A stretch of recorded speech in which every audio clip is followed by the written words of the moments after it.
Ladies and gentlemen, welcome back to a Hoops Journey, episode 131. I know it's probably getting annoying because every time I call a number out on an episode, I pause for a second, but it's still kind of unbelievable. We're 4 years in, coming up actually, the end of this month.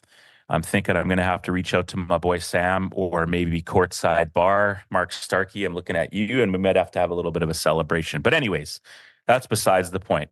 I am thrilled today to have a local BC legend with us, a gentleman who I've told his name has been mentioned many times in terms of, hey, this would be a great story, a great guy to get on. And I firmly agree with time and everything and figuring things out. A Kits grad, a BC champ, a guy who has worked hard to shape himself into a solid human being. He's found himself getting involved in the game and the coaching side, which we'll definitely touch on. And I know he's excited to be with us. We have none other than Mr. Chris Porteous today. How are you, sir? I am doing well, my man. Thank you very much. The honor is all mine. I can't believe 131. That's crazy, man. You must be, I can understand why you pause every time you have to say a number for sure. It keeps climbing. Yeah. If we had a choice, we would do 2 weeks an episode or 2 episodes a week, but life kind of gets in the way a little bit. So it is a blessing and privilege to still be able to do this, to talk with people like yourself. We obviously have known each other a long time, and you said offline here, kind of, you're surprised to be invited. And one thing that we've always tried to preach here on the podcast is it's not really about the names or, you're not in this category. It's the stories. And I think you have a great one. Lots of adversity, lots of success, lots of ups and downs and in-betweens, finding yourself getting in the world of education and coaching, which is for you, I'm sure sometimes you go, holy smokes, which we'll get into, but yeah. Let's talk today. Let's talk, you know what, this is unique. This is the first time we're recording the day before we release our episode. So thank you for carving out some time to be with us, but let's talk about you today on April 4th, 2024. What's going on with you these days and how's life treating you? Life is life, my man, as it is, just got to take it one day at a time, wake up, hear the birds chirping, see the sun shining, and kind of take it as it is. Especially more these days, which is nice. Yeah, the sun has been beautiful. Yesterday was awesome. So trying to enjoy that. Just need that chill to be out of the air and then we're good to go.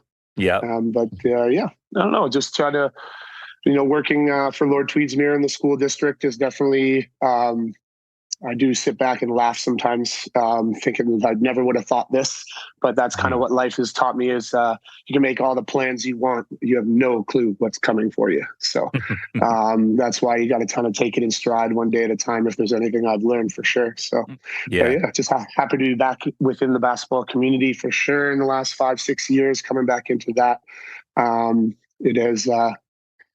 it's crazy to see all the faces from back in the day, the new faces, the old faces. The community is still pretty tight knit in BC basketball, especially when it comes to the old school a little bit. The new school mixing is nice. There's a nice add.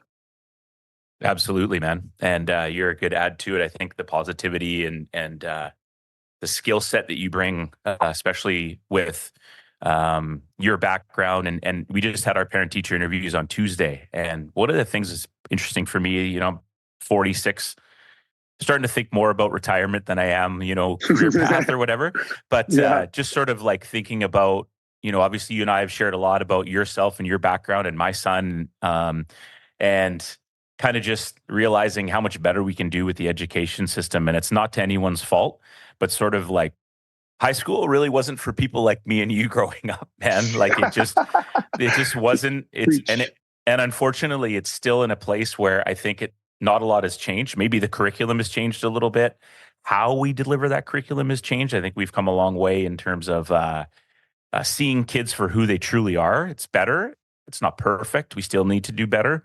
But the fact that you found yourself full cycle back into that is great, because I think someone like you is who we need in those systems, because your experience was probably rocky and up and down, and basketball was your anchor, right? But I think someone like you and your experience and being able to see those kids in the hall and go, oh, I know what that kid's going through, or I see that kid differently than maybe another adult will, is vital. And we need more young people like yourself. Yes, I consider you young, buddy. Hey, I'll take it. It's to continue doing that. So like for me, it warms my heart to hear someone like yourself is getting involved in it, and you're going to be fantastic once school wraps up, and the fact that you're doing it LT on the side right now, working the halls, and I know those kids. You probably won't say it, but those kids probably just eat out of the palm of your hand because you know how to connect. You're a personable guy, so we'll start that off with good on you and kudos, man. And I'm sure you're gaining lots and learning a lot about yourself doing that role. Oh, every day is learning more than you think, for sure. So that's a huge thing to realize, that no matter where you are, what you're doing, work outside, what age you are, it doesn't matter. There's always so much learning to do, and learning from, like, not just because I'm 40 years old, young 40-year-old, Yes, sir. doesn't mean you can't listen to a 16-year-old kid and what they have to say and kind of take it in from that. And I don't know what, like, I've definitely been told I connect well, and I think I do. I connect well with the younger generation, because I don't know if I've left it myself fully either. And I just kind of I treat everybody at the same I always treat you. So I treat them all exactly across the board, within reason, of course. But how I approach everything is basically. It dawned on me one day, is like, who did I need in that hallway for me when I was in school? Because for me, it was sport only and put ball in basket. That's pretty much all I knew to do and what I was supposed to do. And at that age, you're kind of ignorant to it all. You don't really know. Like, you can think everybody at that age thinks they know everything, but we definitely don't. And so, yeah, I honestly just think in pretty much all situations that I get into with the younger or older is what would I need from that situation if I was the other one around. So, I try to approach, like, we all going to make mistakes no matter what. And if we don't make mistakes, how do we learn from anything? You have to lose to win. And I think that's what we've lost nowadays, is like, where everybody thinks that they can't screw up. And if you screw up, that it's the end of the world. And, you get looked at like this. And, and screwing up can be in so many ways, from school to outside to family to this. But if you don't make the mistake and you don't have the ability to go out and make those mistakes, how are you really going to deeply learn how to adjust to that and what to do for the next time? And then how are you going to learn how to teach it further too? Church on a Thursday, man. Let's go, baby. I love it. Well, let's get right into it, man. That's awesome reflection. I love it. I mean, you and I, my fear is that, like, I'm not going to realize I'm supposed to be teaching and we're still going to be chopping it up. So I thought the same thing. Well, let's go back, man. Before, people were sitting at the Agrodome with their Dole Whip watching you get buckets, or seeing you on the college. Seeing you on the college scene doing your thing. Talk about a young Mr. Porteous growing up. What life was like for you, why sport was important, and why basketball really was the sport that really took over for you. Yeah, well, I was actually born in Vancouver. My parents lived in Whistler at the time. Before Whistler was Whistler, it was only like 500 people. Everybody knew everybody. My mom owned a ski shop. My dad worked at Dusty's, the bar that's still there. No way. Yeah, my uncles, 3 of my uncles, they worked. One drove the cat on the mountain grooming. One taught skiing. Wow. One ran the taxi company in the town. So I grew up I essentially grew up in Dusty's for when I was like age 1 and 2 years old, being passed around on the pool table and getting to know everybody, because my dad was a very, very sociable man, and so was my mom, and they knew everybody. So. And then I ended up moving to Montreal, which is where most of my kind of family's. I'm Ontario and Montreal, so I moved there when I was 2. And I grew up on the west coast of that, in the English side of Montreal, in the West Island. And I actually played hockey. I didn't play basketball at all. I played hockey when I was young. I was always in sports. I was always active. I was always moving and grooving. I never stopped. And we figured out when I was 5 years old, my mom got a chance to put me into like a test trial thing at the Children's Hospital for kids with ADHD, which was kind of a new thing out there. And it was a lady from the States that had come down from Florida and had started it all. And so I got put into that, and I was tested for 3 years in and out of hospital on the phone, doing a bunch of stuff. I remember very pieces of it. And I was diagnosed with extreme ADHD when I was 8 years old. And kind of no surprise to everybody. I was always high energy, hard to deal with. But when you put me in a sport situation, that was my zero in. That was where I was able to hone in and zone in to whatever the sport was. I just loved running around. Grew up in an area called Southwest 1 in Montreal, which was like big buildings surrounded by townhouses, like thousands of people, like a little community, and all the kids knew each other. So we would run around playing tag and manhunt, in the pool all summer and stuff like that. So I was never inside. I guess I would hear my dad's whistle for dinner. That's about it. I knew when dinner time was. So yeah. And fast forward, I moved to Vancouver when I was 12. My mom had to move out here. It just kind of happened that I had to come. And at that time, hockey was a little more too expensive for my mom at the time. So we ended up finding Mel Davis basketball camp. Shout out. Yes. Shout out to Mel Davis. Ball above all is he kind of changed my life. I guess you would say that camp did itself. Signed up for it. It cost my mom a pair of shoes, which at that time were reasonably priced, and a basketball. So got put into camp, and the guys that I met in that camp, I can say that I'm still friends with a few, and still connect with to this day. Shout out to King Handles, Joey Haywood, a lot of crew there, and like our childhood friend Miles Bridge and stuff. So that really kind of started me and connected me into the Vancouver world. And then I don't know how I've actually fully met Mr. Coots, or as they say, the Randy Coots. But that is, and then I met him and going to Kitsilano. And as soon as I put the ball in my hand, I just kind of never stopped. And Mel Davis was a very strict, strong, tough, hard-nosed individual, but if anything, he was there for the kids. Like it was all about the kids, and it was about basketball. And I had my ups and downs with him for sure. I remember being kicked out of a camp one time because I wore my rollerblades into the gym, and I got in trouble, and I talked back, of course.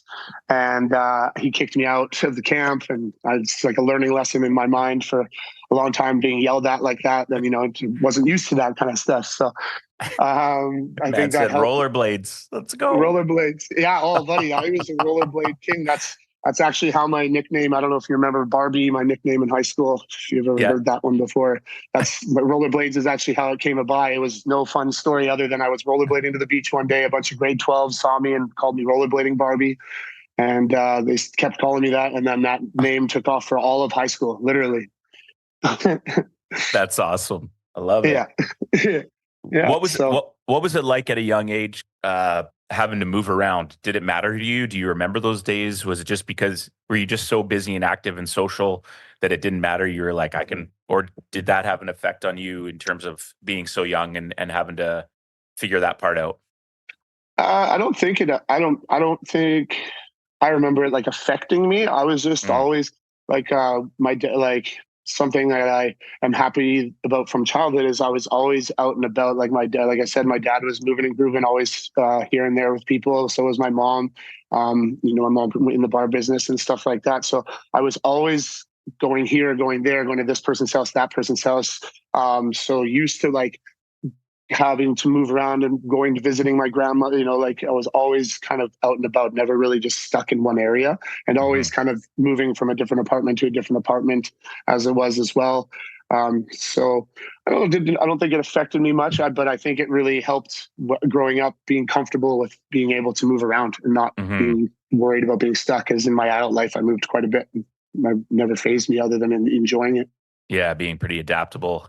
All right, so you land and then, Kits kind of ends up being your spot. But you talk about being 12, moving at 12, like that's kind of a later age. But I guess like basketball's pretty ingrained in you at this point, and you're thinking like, this is my sport. Are you playing soccer on the side, or are we full on yet? Or when I came here, I think I got put into baseball for a year. I liked baseball, but it was a little too slow for me at that time. So it didn't really pan out. Soccer, wasn't my favorite. I just enjoyed the running around. I played rugby, which I really Okay. enjoyed in grade 8 and 9. I played inside center, big, fast. One of my bonuses when I was a kid and what helped me in my game and everything was I could run forever just because I was always on my bike or my rollerblades. As a kid, my mom worked at a clothing store on Granville and 11th, and they also had a second location in Kerrisdale up on 41st. For people who know the area, I used to have to take if someone didn't have a size or something. So I would get on my bike or my rollerblades and take the clothes from one store to another back and forth, get paid $10 a trip. And so, I was always moving and grooving, going to Kitts Beach and back into my house, always up and down those hills. And, I loved the working out and and biking and rollerblading. I loved it. That's where I did it in everything. I didn't bust anywhere. I biked everywhere for the most part too. So that really helped with the athleticism of being able to run forever. So rugby really ran. I liked it. Didn't kind of fit in with the coaching. They wanted me to play up a little bit, and I just had a bad vibe. So I ended up quitting, and I concentrated on basketball.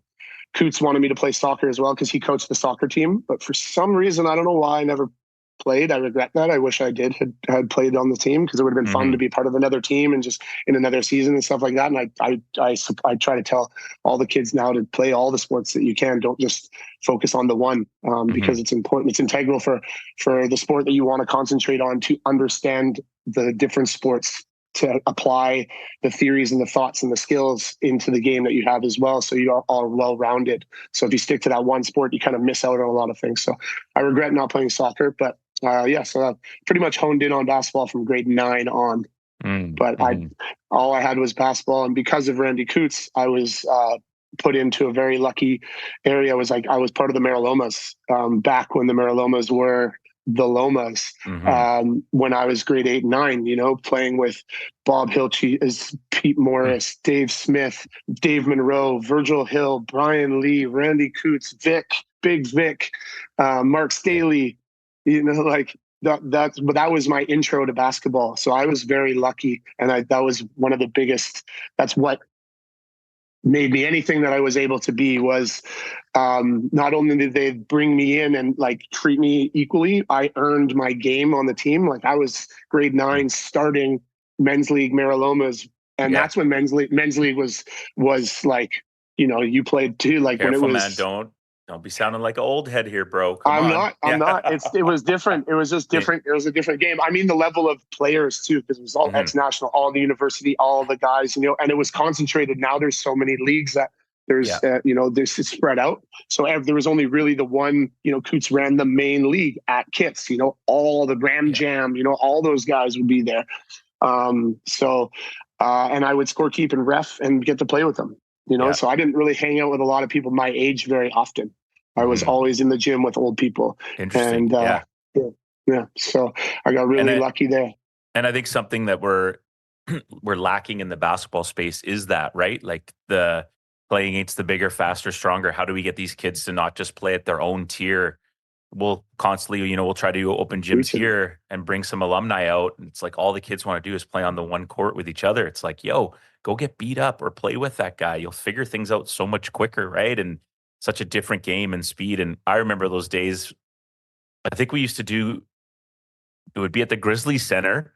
Center. And then once high school season wrapped up, it would go over to Kitts. Good times, man. Those, 100%. And that's you kind of said it the best is the game. Days are changing. We could talk old days, new days, this, that, and everything other. But the biggest difference is that wasn't worried of embarrassment. It was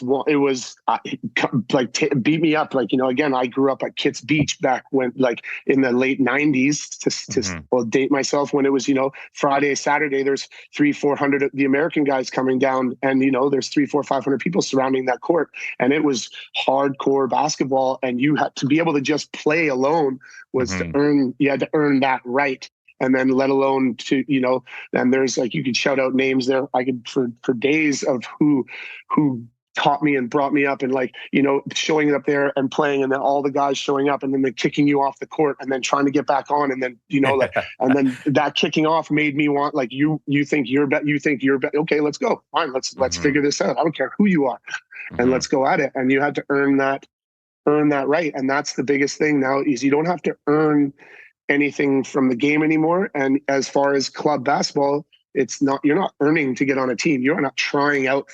Tryouts is not a word anymore. You show up and pretty much you're on the team. You're going to be on a team anyways. So you don't have to earn. And then when it becomes hard, when your coach yells at you and you don't get along with your teammate, when you're not getting all the ball you wanted, the minutes that you need, or that you think you deserve, you just go to another club that's going to treat you better and pat you on the butt. And, at the end of the day, the check talks. It's true. It's good that sad. It's sad. It is. But it's good that you're involved in it, because you can give different perspective to it too, right? Which is good. Try. Yeah. Well, that's all you can do is keep trying, man. Yeah, and I get into it a lot with some people here. It's nice to just talk about it. It doesn't mean you have to agree or we have to, go off and get mad at each other. This is our opinions, and that's what we should be listening to. And sometimes if you listen to the opinion instead of get mad at it, maybe you might learn something from it at the same time and go, maybe that little piece is correct. And that goes both ways. Absolutely. Also a bit of a lost art in our world. Oh yeah. All right. So playing Kits, the Blue Demons. Yeah. Feel like it's still kind of early. Well, I don't want to say early days for Kits, but they're not, you're kind of the push off, you're setting the example for the Bizarros and the Bustards and those guys. Oh, no, they're before you. Sorry.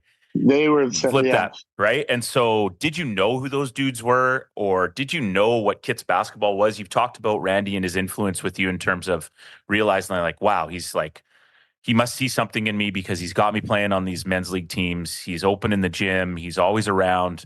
There's something happening here. And how aware were you of like the expectation of what it meant to play at Kits at this time?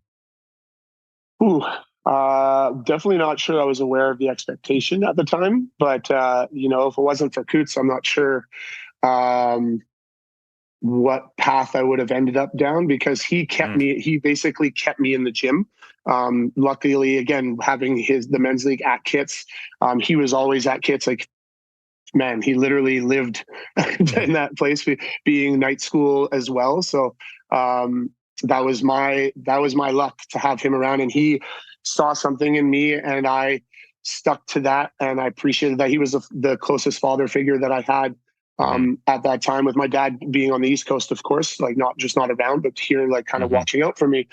And, it was just to be able to keep me in the gyms. Like, he put me, like, he made me score keep every game that was going on, but by scorekeeping every game and being there, I was in the gym. So every break I have a ball in my hand, I'm dribbling, I'm shooting at half, I'm shooting at the court, I'm doing this, I'm doing that. So, I'm in the gym 10 hours a day, getting up those shots and doing those things. And not only that, involved in watching the game too. When we didn't have the cell phone to look at or anything else to pay attention to, you actually would watch the men's league game, you'd watch the game, you'd watch the girls game, whatever it was. And consciously, unconsciously, you're picking up stuff and, watching the game, learning from different people, different players, different coaches. And so I was thankful for that. And I got to give a huge shout out to two names that really, honestly, I praise them with the beginning of Chris Porteous' basketball, as well as Winston Brown and Paul Chirenza. They were the senior girls coach at Kits at the time. And I was just I was annoying, and I never left the gym, and they would always, they'd come in for their practices, and I had met them like within like through that. Right. And so not knowing who they are or anything like that. And they were finally just tired of kicking me out of the gym. And they're like, well, hey, do you want to be our manager, shag our balls, do all this? I was like, hell yeah. So I was the senior girls manager when I was in grade 8. And like, I would be in their practices. I would practice with them. I would again, shag balls, just be there, help Winston, help Paul. And I was one of those kids. I was very annoying because I was always right there, like listen, but I was wanting to more listen and be a part of it. And so it was hard to get me away from that. And so they figured out a better way. And then I would sit on the bench for games. I'd be in the locker room at halftime and stuff like that. And they really, and then through them, and they would ask me to come play pickup. And then that's how I met Choyle Brown. And, like Choyle's a whole nother story, and playing against him, grade 8 and 9 years old, Josh Masters, like, again, names for days. But Winston and Paul really, and to this day, I could consider them like big brothers. To me, I still connect with them. We talk when we see each other. It's like, I consider them very close to me, and they, whether they know it or not, they know now. They were a huge part of my growing up, and respect to the game, and learning how to treat people, and respecting girls basketball at the time too. Which let's be honest, back in the day wasn't as thought of. It's growing and it's getting way better now. But I had respect for the game, and they had a player back in the day. Her name was Marie. I was in grade 8. She was grade 12. She was the OG Caitlin Clark and Angel Reese. She could handle. She could move and groove. She was pulling up from the circle, banging in games. She was unreal, and I respected her so much. We play pickup. I pick her up on my team all the time, and guys would laugh and be like, "You're going to get dominated right now."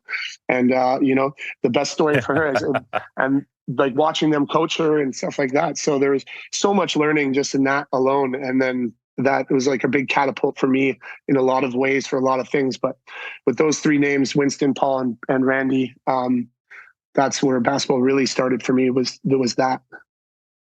Just that mentorship, and I think it says things where those two guys, especially with the women's team, could have just been like, "Yo, buddy, time to scram, get out of here." Right? 100%. That was the thing. But they kept on. They were like, well, instead of kicking this guy out, like, what can we do? Because I guess I kind of was funny at sometimes if I wasn't being annoying, and I would listen to them. They saw the energy, man. They're like, this dude can rebound every ball in the gym. He'll run around for an hour and a half straight. Like, sign him up. I never left the gym. Like, even my mom would know. Like, I didn't get home till 10 o'clock pretty much most nights, and I was at the gym at 6 a.m. So, yeah, dope. That's dope. And talk about those years there, man. Playing Kits, some good runs, amazing guys that you got to play with. And just so many memories and moments. But just reflect on the things that come to you first when you think about your high school years. Yeah, again, back to the guys you're talking about, Sandy Beezero, Tim O'Connor, Etienne Ewing, Tim O'Connor, shout out. Tim O'Connor, of course. Tim O'Connor, shout out. The Twin Towers, shout out. And the name that really has to be said, Keith Bustard. That man he lives in my head of who I try to be today with the kids in the game as well, because he would come back for the first few years after graduation and come and play and shoot and stuff like that. And I would, as soon as he walked in the gym, I was right beside him, because I knew who he was, what he did. He was the type of player that I like to I modeled a lot of with him. So when he'd come in the gym, we used to play buckets for days. And I remember we would be at like 40, 50 in a row, like in the bucket. And we battled. And I remember going hard, like just loved when he would come into the gym. So those guys really picked it up. And then Hardy Basram, RIP, was another guy that really took me under his wing. And then really catapulted me. So when I was in grade 8, I played grade 9 basketball. And then because I was my age, I'm actually age of graduate 01, but I'm a graduate 02. I failed grade 7 in Montreal when I lived in Montreal. Grade 7 is your first year of high school there. So I played grade 9, so it's my age, but those are my boys too. Justin Metzkoker, Dave Hansen, Dave Matuzek, Eric Wilson, you can go on for a while. And then there was my grade, the Levon Kendall, Jackson Todd, stuff like that, Thomas Beetlestone. And so, but I didn't play with them other than, knowing them as friends. And then in grade 9, I played grade 10, but I actually got picked up to play senior a bunch more games. And actually and then I was on the bench in the Agrodome, and that was my first realization is I'm going to win here. This is like getting to play on that court, like hearing the dead sounds on the court, those rims, the smell of the horses, just that everything about that place was nostalgia for life. And so then, grade 10 I played senior grade 10, we made provincials there that year. Didn't do anything really. It was a good team, a hard fought team. We had some trials and tribulations that year through the school and a trip to Hawaii that we might have gotten into trouble for a little bit. everything shapes us. And then grade 11 and 12, Simon Dykstra following up because he was coaching my grade. So like Levon and them all the way up. And so he followed up. And so lucky enough to have a guy like him who I connected with obviously throughout the years because he taught at Kits and stuff like that, just didn't play under him. And to have both Coots and Simon, the two different types of minds, two different types of players, so much knowledge in so many ways of the game. So we were very lucky to have both those guys as kind of co-coaches and Simon coming up and really and doing a lot of good stuff for that program and that team. And it was it was awesome. And then lucky enough to grade 11 and 12, played our hearts out. And grade 11 that year was everything for me. Grade 12 was awesome, but that year, the names, the teams that we were going against was really unmatched. Like MEI, Enver Creek, Burnaby South, just the plethora of guys on each team, not just one or two players on a team. There was like 5 guys that could ball. And back that year, there's like, if you probably go back and look at those names, how many people moved on, I'm going to say that year was a pretty high percentage. Joel Havland, from MEI, yes, that sir. kind of stuff. And that's one of the things too, is not to be like, but there's just so many more schools. So yeah, we have more kids playing, but it's kind of like, it's kind of like Canada West now, right? When we were growing up, you had UBC, you had UVic, you had SFU that was playing NAIA, right? Yeah. So now it's like, and it's for the better. There's more teams, but it's like it's more spread out, right? Whereas these high school teams, like you mentioned, some had 4 or 5 dudes. Like high school now, you've got 1.5 or 2 guys. You're kind of head and shoulders above most, right? Exactly. But it's true, like scouting reports, and you can't just be, hey, let's focus on these 2 guys. There's a whole bunch of other dudes that can get it done. Yeah, I haven't seen like a pregame scouting like we used to have at all ever anymore. Full board, like full board, like being in the locker room 45 minutes before the game, having your shoes on, being ready 45 minutes before a game right now is not a thing. Yeah, exactly. That's the face. That's exactly. So, you're in the boat, you're ready to go. And then, the names, the number, like that's like respect to the coaches of back then, nothing to knock them now, but every name had like 3 or 4 bullet points, of who they were, what they did, go left, do this, pull up that shooter, watch the corner, watch drive and kick, all that kind of stuff. I don't think I've seen that since being back in coaching. Definitely not in club basketball because you can't. It's impossible because everything changes every second. So you can't recruit, you can't do any of that kind of stuff. So it was definitely different world of that's what I mean. The spread outness is good. It's great that we have all these teams and all that kind of stuff. But I find it waters a lot of it down. Like you're getting a lot more people playing because there's more teams, so you get a little more access to some people.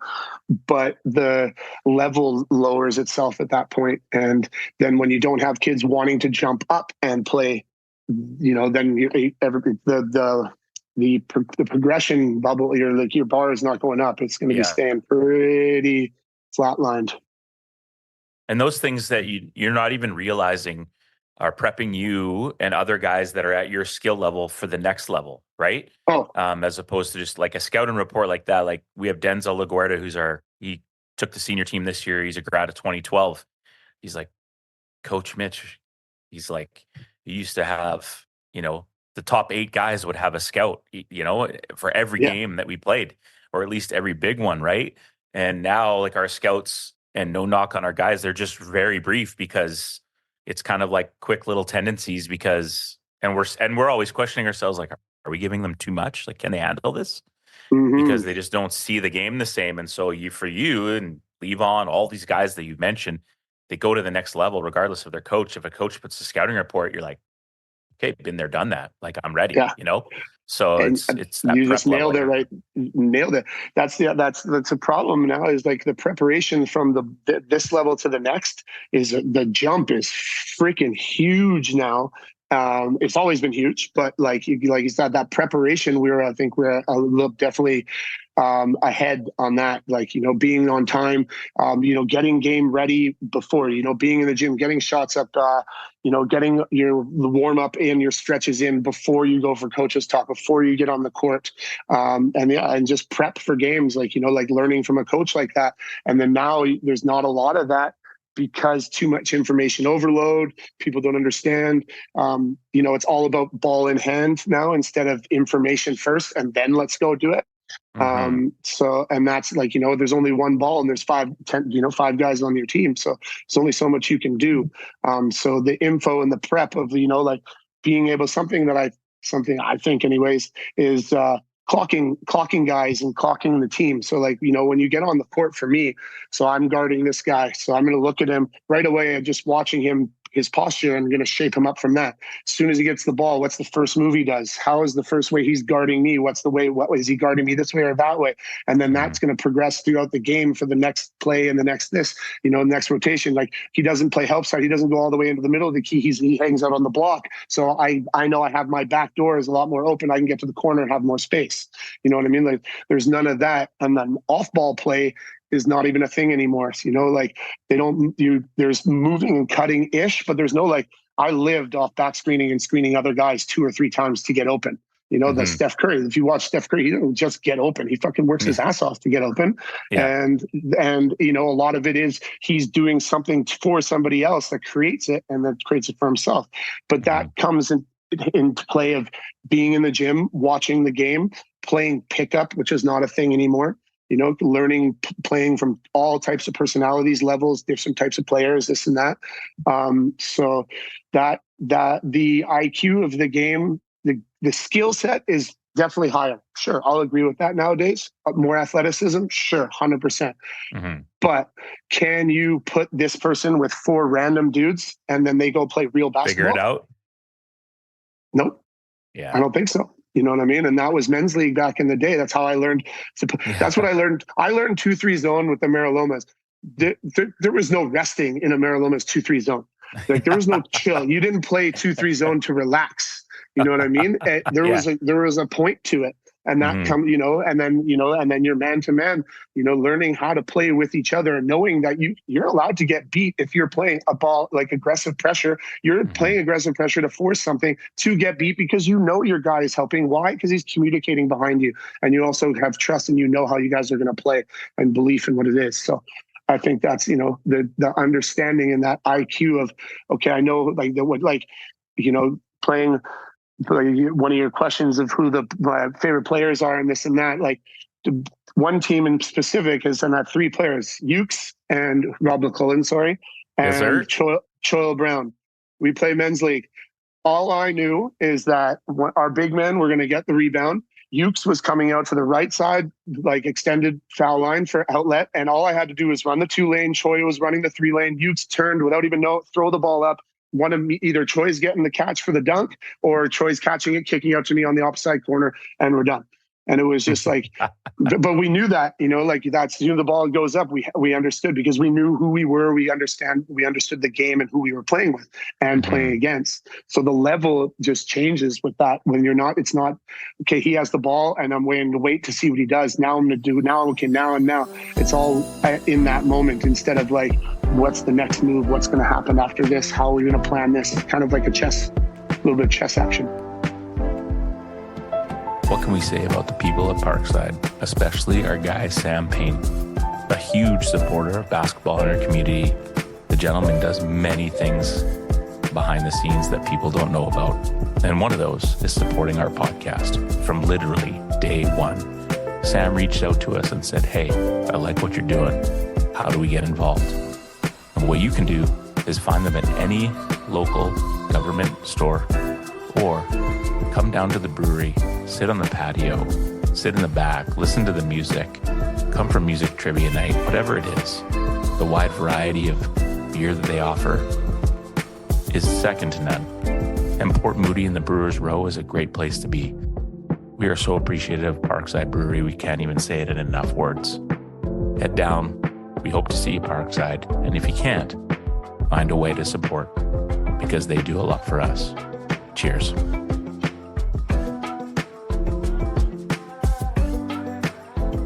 Absolutely. And that's what we always try to, we've got a pretty good point guard this year and just trying to teach him like, hey, no one's going to guard you the same every day now. Like you were the grade 10 MVP.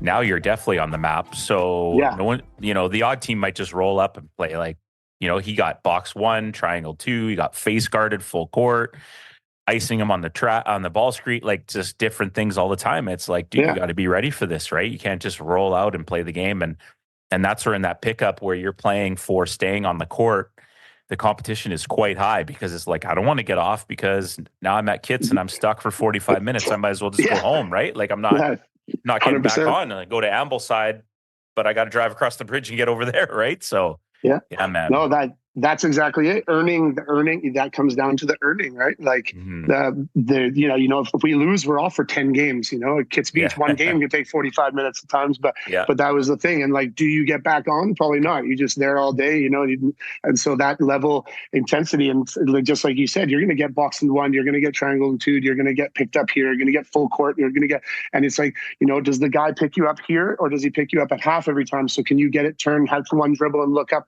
and instead of everybody wants to dribble through everything now. It's like pass the freaking ball, but like advance the ball, make moves, create some motion. That creates the next. And also while you're doing that, the guy with the ball can now do something.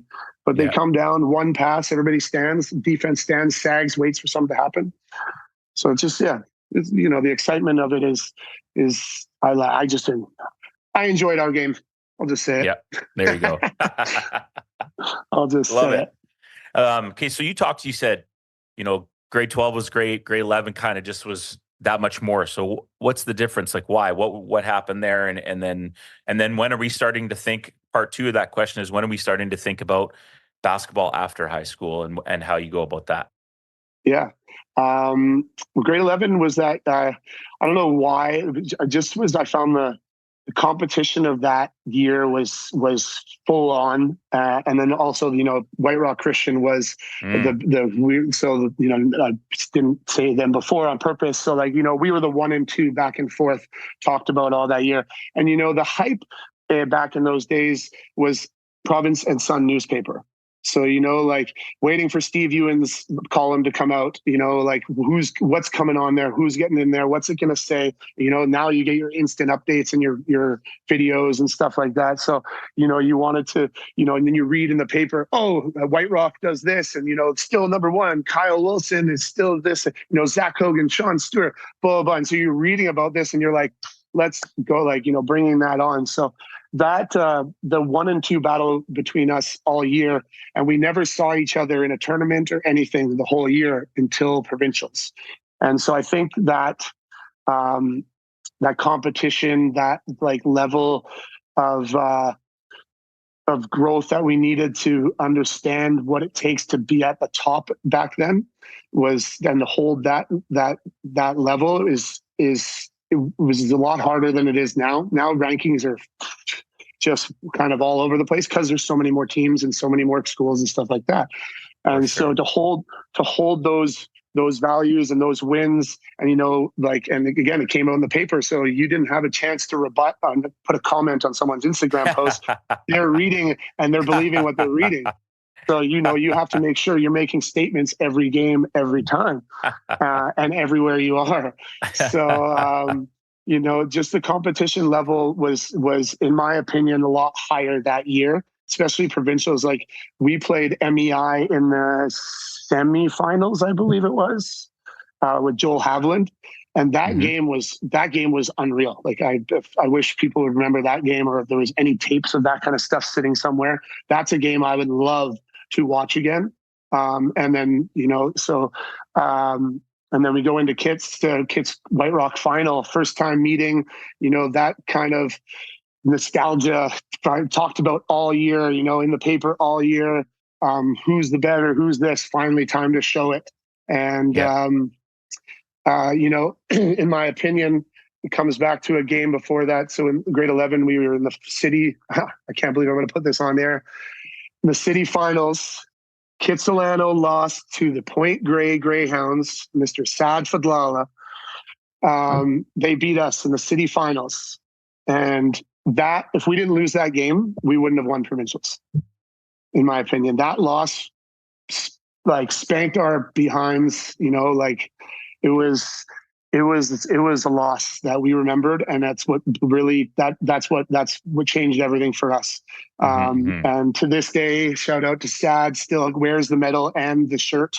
He still has it, and he wears it most times that we hang out, or if we have a home poker game, he will be wearing that shirt. Point Grey City Champs at all times. But yeah, so that's like prime trolling right there. Oh yeah, I gotta give it to him. Gotta give it to the champ. So so like that game really prepared us, and then meeting Kyle in the finals and his squad, as they called them. But to be honest, Zach and Sean held that team together just as much as anybody else. As well as there's a lot of Donald, being younger, just a little bit in there supporting cast. There's a lot of other guys too. But those three alone, like, couldn't have done it. Like Kyle wouldn't have been able to do it without those guys. And the For same as sure. me.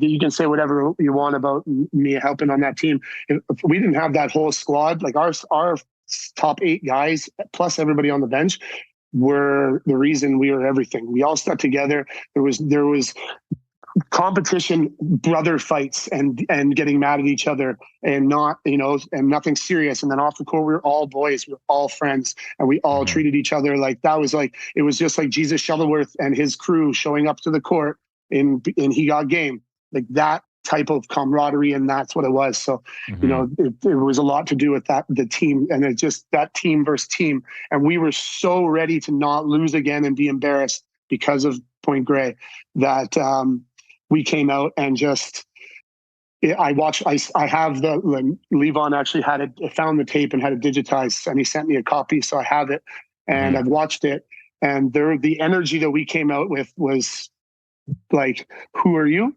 Sorry. And that's what it was. And like that, I know I just remember a lot of that year. To be honest, grade 12, the level of competition across the board was a lot lower, in my opinion. Was that when you smacked Claremont? This is when we smacked Claremont. Yeah. In Claremont's defense, their big guy, I don't know if people remember this, so they didn't think they were going to win anything or make it anywhere. And their big guy parents organized their trip to Mexico the Saturday of provincials because they didn't think they were going to win, and so they made it to the finals. And their second best player behind Ryan was left for Mexico and didn't play in the finals. So it was. I don't take pride in that win as much as it was great. We won. Yes, 100%. But did we earn like the semifinals against Ember Creek and that game was. That was another one like the MEI game. And, not to take anything away from the Claremont, but I just think the earn wasn't there. Like I like to earn, like I grew up with earning. So, they didn't earn it as much. Still a great win, not to take anything away, but that's why the grade 11 for me took it. I prefer that year was more of a year for me. But I think like, regardless, I think it also speaks volumes to like how grueling it is to actually like get to and win the championship, right? Like sometimes you see that, right? Sometimes during the tournament and be part of a back-to-back, which is even crazier, right? It's so much, every game you play, someone's coming at you to the point where a dude 20 something years later still rocks his t-shirt because it meant that much, right? So like the grind is sometimes the quarters and the semis are the best, because if a team has it, you get to the final and a team's just scrapped and clawed for 3 days to get to the final, then it's like they're in the rear naked choke, right? And so it can happen. It can happen because they're high school kids, but I think it speaks volumes.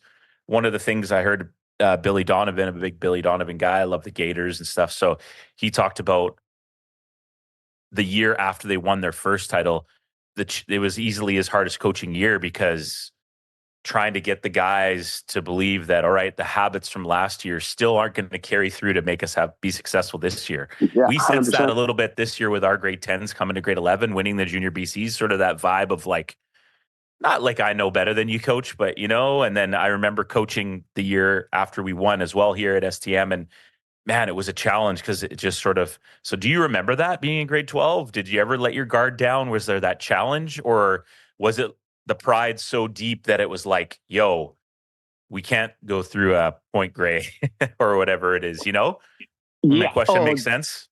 Yeah, 100%. Yeah. No, the pride, like, again, for me, like how I always, again, the urn I talk about, like, Hmm. at Kit Speech and stuff like that. And I think it's That's instilled kind of from a like, sicko. That's kind of a sicko way to think about things too. Hey, you sicko. Like, yeah. yeah, we won it all, but like we didn't really earn it that much in the final, so it doesn't mean as much. Yeah, the banner and the ring were nice, but the other team Well, just yeah, wasn't. it Like might come off like I can compare it to like sicko if in a anybody good has, way. I mean, for the record, a good way, yeah. like a competitor. Sicko. But it's Yeah. like when for me, if like I'm golf, when Hmm. you stall your shot. It's a shitty shot, but it Hmm. rolls up and it sits 1 foot from the hole. So you're like, yeah, Hmm. great shot. Was it though? Like, Hmm. what, Hmm. how happy, proud are you of that shot? So Right. kind of in that same, it's kind of the same mentality. That's a good way to put it. I don't think that we sculled the ball in the grade 12 season, but I just think like that final game, to win by 30 or I don't know, it was like 30 something, just it was that just wasn't the same Hmm. as that clawing in like we had to do in to the bitter end. Like I still remember the ball being like soon as the clock running out and Lucas Tisha tossing the ball in the air for the grade 11, winning that, and we are the champions. Starting as soon as I Yes, hear that sir. song comes on, I have like it brings it, like I see the ball coming up. I see us like all coming together. I go and hug like Mr. Coots, like as tight as can be. Run to my girlfriend that's right on the cage when they were all right behind the hoop. Like I remember those moments. And call it ignorant if you want. I don't remember many of the moments for the grade 12 one. I'll be honest. Sure. Interesting. Yeah, and it's not that Yeah. but to me, I wanted to earn everything. I never wanted to lose. Growing up, I was always on my own a lot. Like I spent a lot of time by myself. My parents are working and Hmm. running around, playing, doing whatever. I used to go to the YMCA by myself when I was like 8, 9, 10, 11. And I became friends with the janitor there because I was a loser. And, he just, Most they would let important me, person in the building, man. but buddy, he let me in Dad in all the the front spots. office. Exactly. Because I was again the same with like the Paul and Winston idea. I was always there, and I was just so annoying that the guy was like, "Okay, like let's just figure out how to like, like fit it." So I learned how to play squash. I played all these different sports, and Hmm. and so that urn, I just always wanted to prove that hey, I'm here. I'm this guy, and that so from Kits Beach to Falls Creek to Kits to provincial teams to like those kind of things. Everything had to be earned, and every win, like especially pick up at the SRC at UBC in our years when the Hmm. UBC team was like Casey Archibald, Carlo Villanueva, Mark Tasic, so many other guys I can name. I'm sorry to leave them out, but the pickup sometimes they would show up. Those games, I was like White Rock Christian ready minded that pickup. You know what I Yeah, mean? yeah. So like in those kind of things. So I always wanted to prove. Um, I talked shit. I think a little. I had to learn how to do it properly, but I think when I talk, I was always backing up with my game behind it, and that Hmm. was my identity to me right there. Got you, man. I love it. And two, like it's different too when you experience that tense sort of like competitive and you're like, oh my God, we actually did it. Whereas you get to that final, it's kind of like maybe you're probably sitting in the fourth, right? Yeah, And yeah, it's yeah. like, so you're gonna like you've already processed it. The motion isn't the same. It's not that the waiting for that final buzzer to kind of go. It's like you've already been processing it for half an hour before the final buzzer goes. So there are Yeah, those something like elements that. too, right? Yeah. Like I was So already let's thinking about I was already thinking about the Dole Whip after the game. With swirl. good old Bradley Thornhill. Yes, sir. Yes, The sir. OG. Uh, You got to come to the suite one year. We always get a suite on the final night of the provincials, man. You got to come up. oh, yeah, 100%. Thornhill, Acup, Sean Shook. It's a Oh legendary yeah. crew rolling through, man. It's good times. Oh, anything to rub Acob's head and just see the future, no problem. Wow. Yeah, I said As a fellow ball I man, said I it. feel attacked. Okay, so post secondary, talk about your journey a little bit there, and then let's get more into sort of you and why coaching and all that stuff. Obviously, being aware of time and stuff, but let's Yep. talk about your post secondary journey, and then kind of today. Yeah. Yeah. So, in a nutshell, recruiting back in those days was very different than it was now, especially for over the border and stuff like that. And schooling, the school situation was very different. We had to have, let alone pass, 4 provincial examinable courses. Mm-hmm. To have them, like your geography, your history, your English, all that kind of stuff. So I didn't know that. Like maybe I did, maybe I didn't. Mm-hmm. Like I didn't think I knew that. I was put in a lot of, I passed high school, but I wasn't prepared in that way. So I found out later on that I like UBC and those and UVic and those kind of schools didn't even take a sniff at me because I didn't even have the grade or the anything to even be considered. Mm-hmm. And so I didn't really know that at the time. So I didn't get approached a lot. I got a lot of letters from the States saying, "Hey, come check us out," like half scholarship type things. A Mm-hmm. couple of phone calls, nothing really too crazy.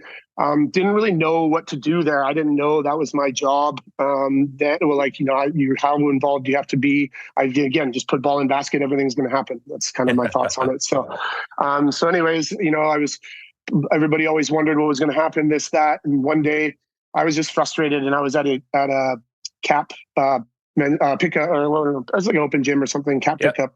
And had a very good connection with Eves, with provincial teams and just like camps and stuff like that. I really liked him. We had a very good connection. He treated me, very well. And I was at the pickup one day and I was like, Eves, I'm coming here next year. Literally just I don't know why or what or whatever.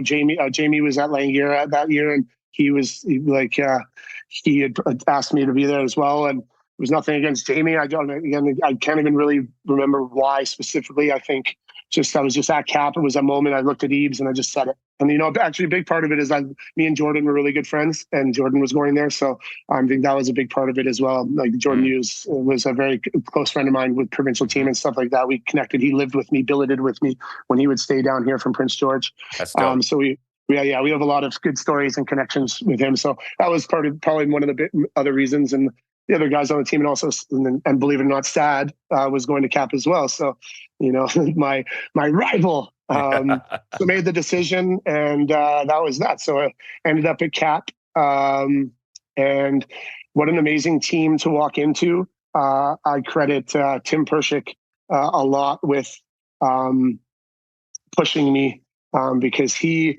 was a very strong-willed, strong mentality kind of guy, very athletic, very good basketball player, and that was his team at that time. And me and him were same position, and I'm coming in as this big guy, whatever, MVP, provincial, da da da. And his mentality would have been the same as mine. Like, who you are walking into my gym thinking you're going to be, so, like, you know what I mean? Like, you have to, you're going to, and so we pushed each other very hard in practices. I wouldn't say we were friends right off the bat. And he was a shy guy, kind of was at that time as well. So, and I was loud, obnoxious, boisterous. So we were opposites in that side. But when the time came, we battled. And I remember one practice, we were going so hard, we ripped each other's shirts underneath our jerseys, just like coming off screens, nothing malicious or anything like that. And I just remember just going at it hard, and practices were always really good with that team. And Eves was just that's the kind of coach that I like. How my brain worked was that, yes, he was very theatrical and boisterous as well. And I think I connected that because I was like that too. But, but that, really hammering it in, like he's yelling at you, but he's not mad at you. You're getting a point cross. Now, when you yell, everybody gets all sensitive. And it's like, no, it's just like, first of all, we're in a gym, and the yelling is energy at the end of the day, too, in some sense. There's bad yelling and there's direct kind of proper yelling. So, I connected with that a lot. And so our team really gelled, Jordan, myself, Sad, Tim, Scott Lawson, Vlad from U Hill, another amazing player, some other names. We were lucky to have Brad Leo as our assistant coach. So very lucky there. And then Bones as well. Bones. So Bones was an awesome guy. So it's just a really good year, and we gelled, we connected very well, and we ended up taking it to the house that year, which was huge. And for me, it was it was an up and down situation. That's kind of where, like, school again, I didn't, I wasn't like given pushed through high school, but I wasn't people I gave up trying to tell me I had to do stuff, because I probably would be like, yeah, whatever, and pretend I knew things. And so like my first semester, when you're kind of a little more free in the college world, that's what kids don't understand. Like I wish I had, that's again where what I am today, like go to class, like get this, like I know it sucks. I know it's boring, figure it out. You have to figure it out. And so I didn't, I was a little more frugal with going to class. Doing work. I wasn't prepared properly by myself or anything for that part. So I struggled with the school aspect, ended up squeaking along for my first semester to get through to be able to play. Thanks and help for a lot of my teammates for helping me. And then second semester, again, always wanted to be recruited or go somewhere. That was all in the back of my mind. But, if that wasn't happening, I believed I didn't deserve it too, in some sense. And then, so Brandon comes knocking at the door. And this is when Jerry Hemmings and Tex was the assistant coach. So Tex used to show up to every one of our games, and he was recruiting me and Jordan basically all year. And Jerry would show up every once in a while, and very nice guy, good talker, all that kind of stuff. But I really Tex talk to me. He was always there. Like that to me, that was like showing me something. So I was like, okay, well, I guess this is the only school recruiting me. So I guess I'm going to go to Brandon. At that time, they were having troubles with legality things. And, I got told that because my marks for the first semester of a cap were not good at all, they were going to put me in on my high school marks. So I was like, boom, love it. Sweet. I don't have to go to school and I can keep playing basketball. And this is, this is my fault by all means. So I essentially, because I was committing to Brandon and I was basically committed. And so played, pretty much stopped going to school, which again, all my fault. And end of the year, Jerry got fired and so did Tex. And so there goes my recruit. I failed so dramatically. I was put on academic suspension, which was, I really hope they don't have it anymore, which I wasn't allowed to even go to school for a year, let alone play on a team, which was a real kick in the pants, to say the least. Not even a different institution would have taken you? Wow. No, like I couldn't even go to school. I couldn't go to school for a full semester. Not even be on a team or anything like that. So we won provincials. We played, we got into our provincials, had an unreal game against, Langara, playing against Simon Dykstra to get into provincials that year, which was probably one of my highlight games of my life. And we get into provincials. We dominated as a team. We played really well. We won provincials. We go to nationals. I won rookie of the year for the league. I led the league in scoring, which was super cool. But as the first time as a rookie, and then went to nationals, and in so facto we didn't win. And there's stories can be told about why, and it was a lot of learning on my end of things, and came back and failed out of school and didn't have any options. So at that time, there was no club basketballs. There was no Mountaineers. There was nothing for anything when you're past 18, essentially. And as far as an organized sense. And, and kind of this is where I really go with what I try to do now is I just kind of felt like, okay, well, he's gone. It was forgot about in a sense.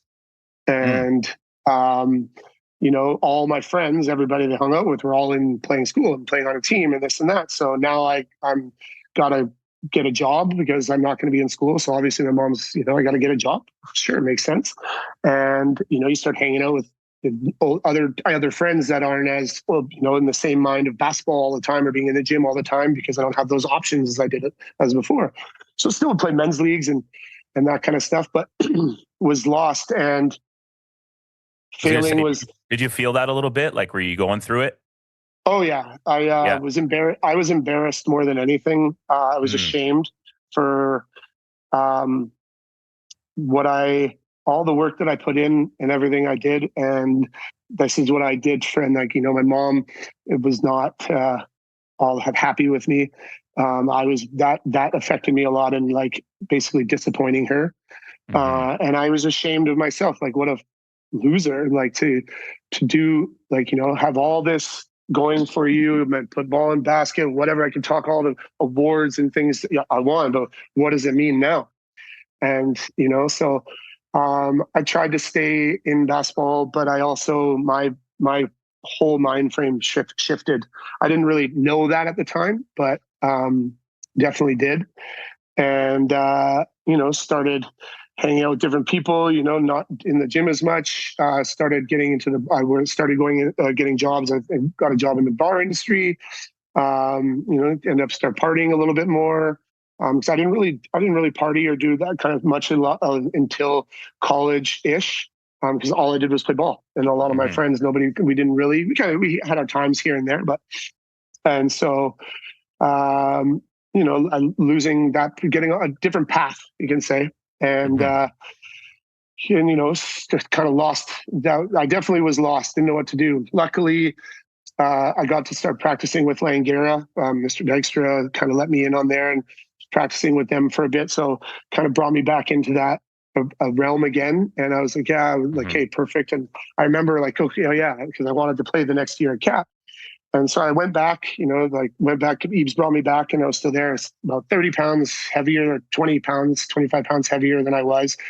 Then mentality was completely different. It wasn't in the gym an hour before and staying for an hour after. It was like ready for practice, leave after practice. And really kind of shook me a little bit earlier on, but to each their own. It is what it is. And so played that year, and still played okay, but it just wasn't the same. It wasn't the same. Body wasn't the same, and my mentality wasn't the same. I was a lot like, I was just a lot different. Go for that for a long time, and it affected me quite heavily. And failed out again. And because again, school didn't change in my mind of how important it was, and again, that was on me. So failed out again, and that was the end of basketball. I quit in a sense in my mind, and it was just a lot of it was embarrassment and a shame. Like again, my identity was basketball. And then coming from that, and then hearing, I turned into like I started partying and being a fun guy, and I'm, nothing better than the next. Like I'm loud, I'm doing this, I'm that. I don't hide much. I don't, I am who I am. When you hear Porteous is coming, you know what you're going to get, and sometimes that rubs people the wrong way. And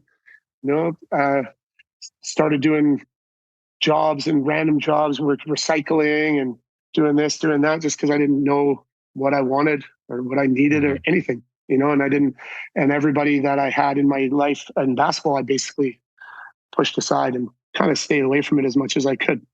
And then, so then kind of life started at that point. Moved to Alberta to try to work oil rig, didn't really work. And I came back and I was like, I had this basketball bug, and I was 26.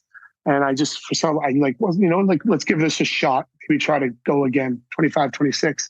So I started playing and training again, working out, and I tried to get an agent to see if I can go pro or something like that. And things just weren't the same. It didn't, each level wasn't the same. So I was playing co-ed, and I met Graham McCallum. Shout out for the first time. Well, I knew who he was, how we fully met. I was just sitting in the stands. He was about to play, and we were just talking, and I was saying how I wanted to get back into basketball. And he was just about to move on from Douglas, and he was going to go to, he was telling me about some school in Alberta. I was like, oh yeah, that's cool. And I was like, yeah, that'd be sweet. And then the next day I get a call from Craig Behan, and he was the coach at UVic, and he was the coach at Red Deer College. And so he's like, hey, how are you doing, Porteous? What's up? I'm like, hey, how are you doing? And he's like, oh, I was talking to Graham, and he was saying that you might be interested in playing again, and this and that. And I'm like, yeah, actually, I did. Was talking to him, and he's like, would be love to have you down here, blah, blah, blah. Basically offered me a scholarship at 25, 26. And so who am I to be dumb to turn that down? So I was like, sweet, sounds good, I'm in. So I accepted that. And me and Graham, that's where me and Graham's friendship began. We drove to Red Deer together. It was our first real hangout. within that time, and learned a lot from each other, lived with each other, played a year at Red Deer College, which was super fun and interesting. I come in as a 25, 26-year-old vet, essentially, and a lot of these young guys that were there and looked up to me like a vet. And, my game was a little different. A lot of things were different, but still really tried to put it together. And I took a tourism and hospitality, food and beverage program, which I actually really enjoyed. For the first time, I was actually like happy to go to school, except for 2 classes, which wasn't really my thing. But other than that, I really enjoyed it. Imagine being an adult and actually knowing what you want, as opposed to being 17 and having to make 30-year-old choices. Right? Yeah, weird. Sorry. Totally weird. So I enjoyed the school, and I was doing well and played, and ups and downs in the playing of that year, and being able to play with Graham now, he's such a fun guy to watch play, especially if you piss him off. So lots of there's some other guy, like there's a guy, Lloyd Strickland, who was our point guard that year. He was a name that ended up coming out for Red Deer. The next year, he ended up having a crazy game against, I can't remember who, hitting he had like 11 points in the last minute or something.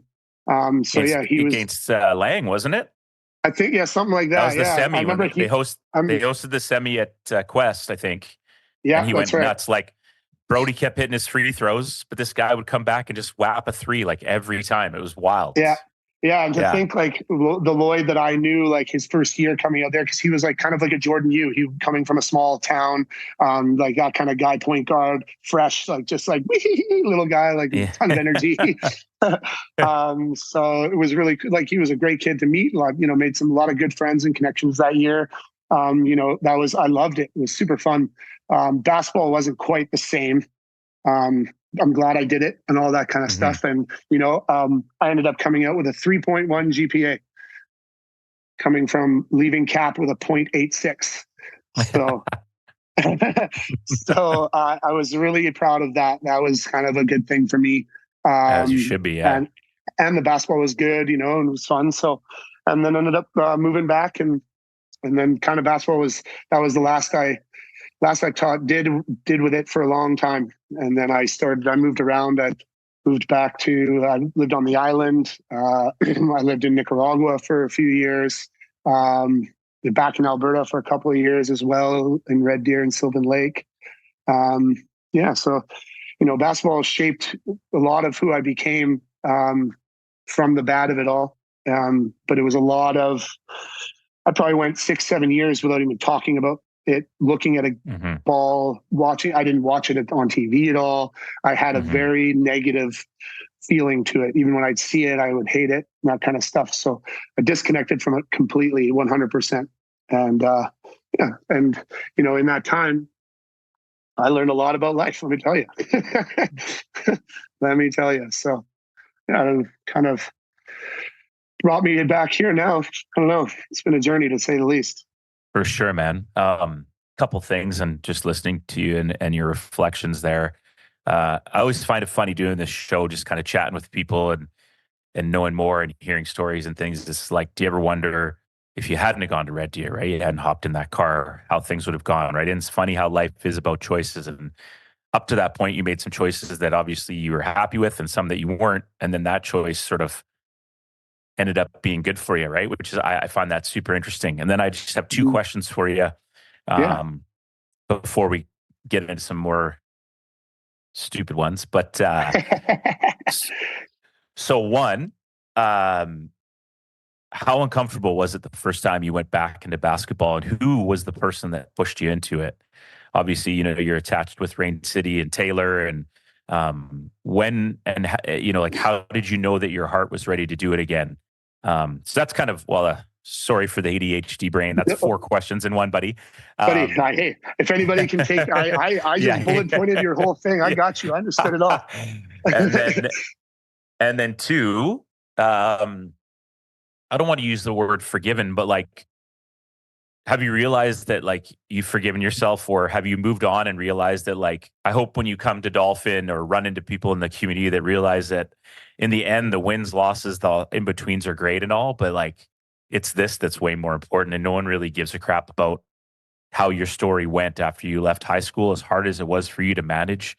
It's the now and the here and the growth and the learning and all those things that are way more fantastic than anything anybody on this podcast has accomplished, including yourself on the basketball court. That is a great 11 questions into 2 parts. Doing my best here, but so now if I go back and remember all these, so to be honest, I actually do remember. So because I just think it's probably a big moment for you. It sounded like basketball was very apart from you for a long time, and the heart must have been fluttering, or whenever that first time, it must have been kind of an interesting full circle thing for you, which I just thought would be cool, kind of cool to touch on. Yeah, no, 100%. I can't remember the year or whatever, but I was living on the island. I came home from Nicaragua, going through some of life's trials and tribulations at the time. I'd say at that time was probably one of the lower parts of my life. Breakup situation, life situation, a lot of things. So I never ever wanted to move back to Vancouver. I hated this city for a lot of negative reasons, and I honestly for years and years said I'm never going to move back there. I'd come back and visit, no problem, but I never wanted to live here again. I was in not the best way of my life at the time, and my mom kind of put her foot down and said, "You're coming home," and I was like, "All right, I don't think you're wrong." So she took me back. At I mean, at least you weren't stubborn enough to fight that, right? I was, at first I was, here I am in whatever mid-30s, It's like, but where I was and what was going on, I needed structure again, and I wasn't able to give that to myself at the time. So I came back and lived with her, and got a job. Was working, still in the bar industry, which, I love the industry, but it's a touch and go industry for some people, and how it works out. So it was good and bad, and luckily, I have, going on to your second question, which I'm excited to jump on, is the amount of friends and connections I've made in my life outside of basketball, but especially within. A longtime friend since high school, who I played with her brother, Sarah McKay. Shout out, huge. Was working for the Surrey School District for Safe Schools. It's called, in Surrey. And they're just like a program of basically, connecting with kids, essentially a non-registered youth worker in a sense, and in between for your VPs and your teachers, in the hallways and that kind of stuff. And she's like, we want to get you out of the bar. I have a job for you. Like, done. To leave the bar, it's tough because the money side of it, back to get a job that's going to be able to repay what you make, and as far as cash and tips and stuff, is tough. So you end up still staying in the bar 1 or 2 nights a week. So that connection's still there.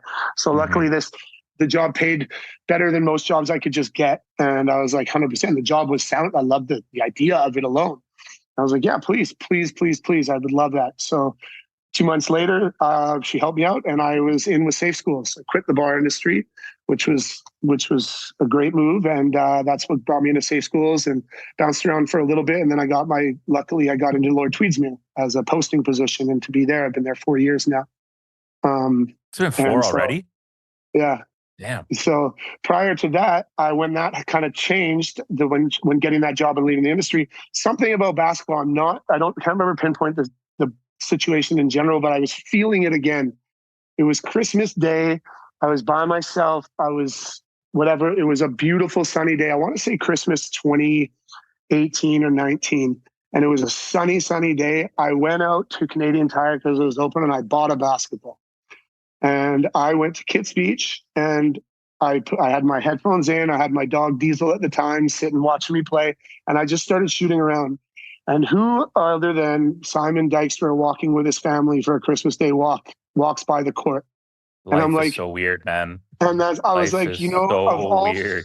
Of all freaking people to walk by here right now, as I'm like feeling this and shooting, I was like, man, good to see you. Had a quick chat with him, said hello to the fam. And that just kind of, wow. It kind of stirred up inside of me. And I was like, I'm going to be in Vancouver as much as I hate it here. And, this is this basketball is what I, like what I was, what I did know. And because, when you're running into people here from back in the day, as much as I don't care anymore, there's still a little bit of, kind of that in the head. So I was like, I'd love to. So reached out to all of the people that I was that I thought I could and had close with and connected with from my time all throughout the years of, now that club basketball is going in and this and that. So reaching out to a bunch of people and kind of crickets, believe it or not, until I got one response back from Mr. Taylor Cheris Wilding in Rain City basketball. And he's like, hey man. And we were good buddies when growing up playing and played U19 provincial team together. College basketball, always, in and around each other there. We knew a lot of each other and stuff like that. So he offered, and I come from the time where you didn't get paid when you coached. So I was just like, I was ready to volunteer and this and that. And he offered to kind of a job at Rain City, and he was just starting with Rain City because him and Emmy had started it, but then Emmy he got an unreal opportunity to go to Dubai. So he kind of kept going with it. And so I jumped in to help him with that. And it was the beginning of Rain City. And, it was awesome. It was awesome being back. It opened up my eyes a lot to what I missed and all that kind of stuff. And, back with the kids and still walking in the gym and still knowing two people here and there. And kind of felt that old school vibe again. So I ran with it and, stuck with Tay. It was me, Tay, a couple of the coaches, and bouncing around, putting it together. He's still working, his teaching job, and it's kind of just putting it together and figuring it out as we go, kind of in a sense. And for me, it's from that day to now, and I've talked to a lot of guys about this.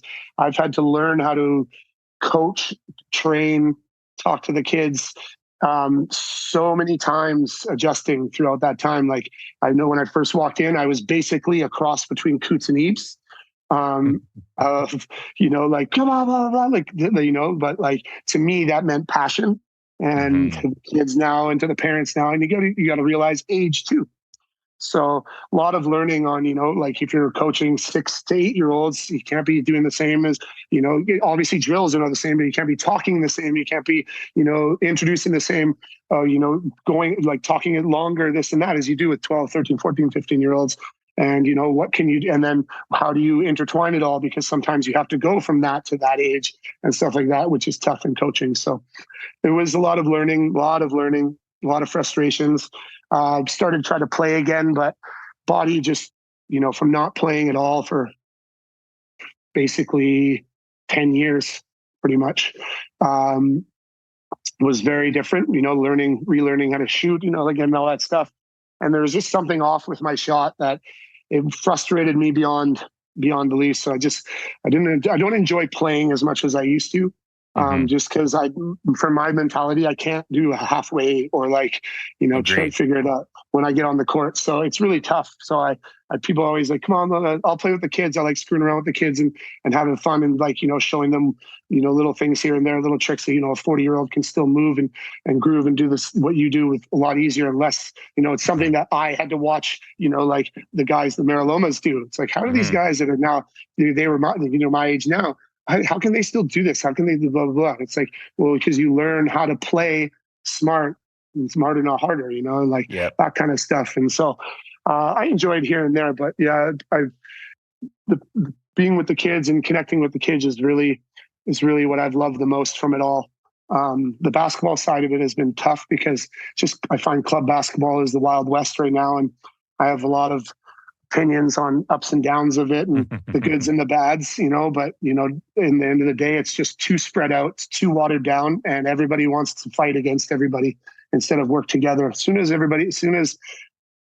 people can start working together, and instead of opening up all your clubs so you can pay your bills, why can't we work together to create teams and leagues that are actually, instead of just a league where, you're putting as many of these teams as you can because that club can make that team and we're putting them in, and now we have 8 teams, but half of them are not really basketball teams. They've never really played together. There's the amount of 50 pieces that I see in club tournaments. What's the point? What is the point of coming out and winning by 50? Like it happens so often. No one's learning, so we need to bring that together a little bit more and think, a lot of clubs think that they own these kids. Like, oh my God, this kid how can like, how do you recruiting my kid? It's like, no, they're like, you should be committed, but like, at the end of the day, to me, I'd be hard to play on these teams because as a player now, like we're saying, there's maybe 1.5, 2 guys on a team, whereas before there was 10. So now 10 of you in practice can ball out. You're going at each other. You're going hard. Now, it's great that kids are coming up and being able to play and there's more options.